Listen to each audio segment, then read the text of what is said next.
What's going on, guys? Fun with Knives back again.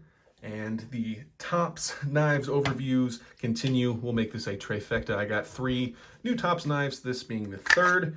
So if you guys watched the Desert Nomad or the Street Scalpel 2, you may have seen this. This is the Tops Idaho Hunter and their Snake River Edition. And man, is that a sweet looking blade. I have been so excited about this. I think I bought this all the way back in 2020 during the pandemic, and I kind of got a wild hair, thought I'd restart Fun with Knives, and I bought a Tops knife I've always wanted, and it really has seen barely any use. So let's give you guys some specs real quick. This is a 10-inch knife overall with a blade length of 4¼ inches. Your cutting edge there is 4.375 inches. Your blade stock thickness, if I can get that to focus, is 0.19 inches, a very common blade thickness from Tops. They make really, beefy, robust knives. Here's your model number, Y483, with the Tops logo and the Tops Idaho Hunter.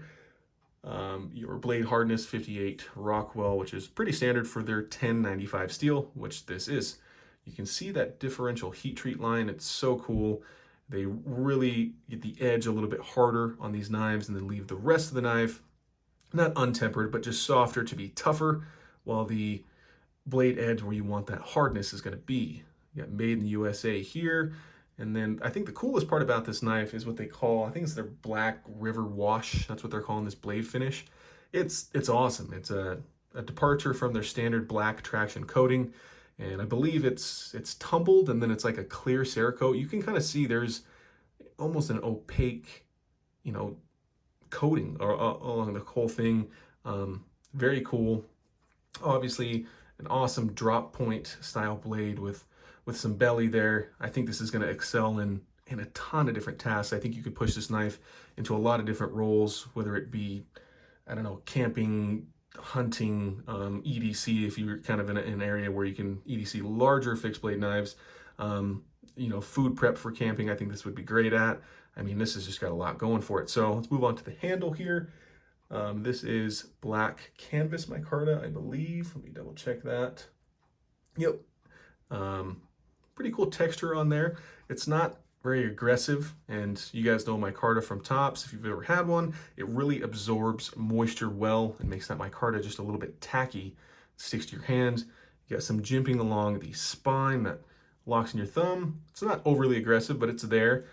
My favorite part of this one is this very large kind of finger guard there.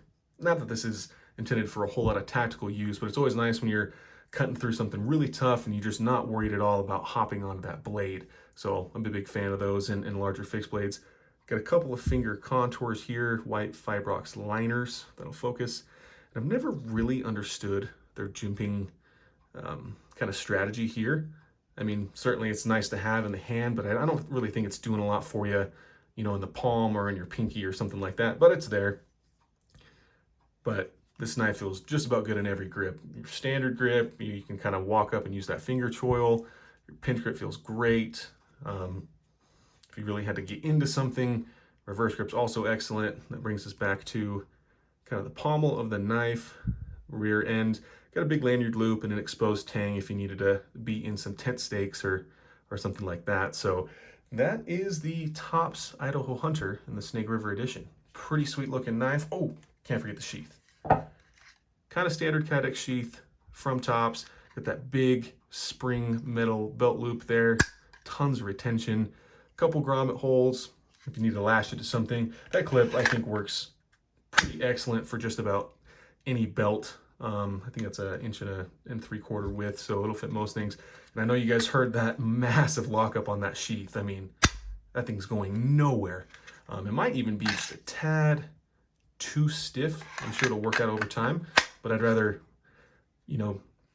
believe that my knife's not coming out of the sheath than worry about it falling out anywhere. So I'm excited to hit the trails, go camping, and take this thing. It's going to see a lot of use, and I'll make sure to give you guys a review once I got my thoughts sorted out about this one. So thanks for watching, guys, and remember to have fun with your knives.